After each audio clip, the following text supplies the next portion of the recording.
रात का समय था। चारों ओर घुप्प अंधेरा छाया हुआ था। केवल एक ही कमरा प्रकाशित था। वहां 4 मोमबत्तियां जल रही थीं। चारों मोमबत्तियां एकांत देख आपस में बातें करने लगी। पहली मोमबत्ती बोली, मैं शांति हूं। जब मैं इस दुनिया को देखती हूं तो बहुत दुखी होती हूं। चारों ओर आपाधापी, लूट खसोट और हिंसा का बोलबाला है। ऐसे में यहां रहना बहुत मुश्किल है। मैं अब यहां और नहीं रह सकती। इतना कहकर मोमबत्ती बुझ गई।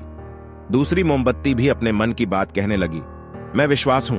मुझे लगता है कि झूठ, धोखा, फरेब, बेईमानी मेरा वजूद खत्म करते जा रहे हैं। ये जगह अब मेरे लायक नहीं रही। मैं भी जा रही हूं। इतना कहकर दूसरी मोमबत्ती भी बुझ गई। तीसरी मोमबत्ती भी दुखी थी। वह बोली, मैं प्रेम हूं।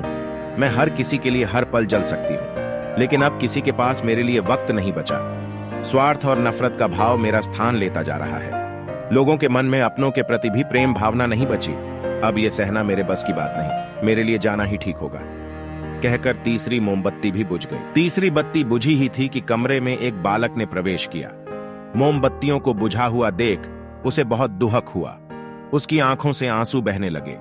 दुखी मन से वो बोला, इस तरह बीच में ही मेरे जीवन में अंधेरा कर कैसे जा सकती हो तुम? तुम्हें तो अंत तक पूरा जलना था, लेकिन तुमने मेरा साथ छोड़ दिया। अब मैं क्या करूंगा? बालक की बात सुन चौथी मोमबत्ती बोली, घबराओ नहीं बालक, मैं आशा हूं और मैं तुम्हारे साथ हूं।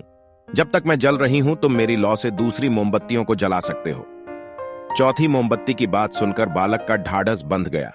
उसने आशा के साथ शांति, विश्वास और प्रेम को पुनः प्रकाशित कर लिया। मॉरल ऑफ द स्टोरी, जीवन में समय एक सा नहीं रहता। कभी उजाला रहता है तो कभी अंधेरा।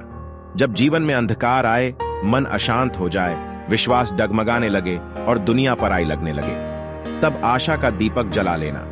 जब तक आशा का दीपक जलता रहेगा, जीवन में कभी अंधेरा नहीं हो सकता। आशा के बल पर जीवन में सब कुछ पाया जा सकता है। इसलिए आशा का साथ कभी ना छोड़ा। द 4 कैंडल्स मोटिवेशनल स्टोरी आपको कैसी लगी? आप अपने कमेंट्स के द्वारा हमें अवश्य बताएं। हिंदी स्टोरी पसंद आने पर लाइक और शेयर करें। ऐसी ही और मोटिवेशनल स्टोरी पढ़ने के लिए हमारे चैनल को सब्सक्राइब कर लें। थैंक्स।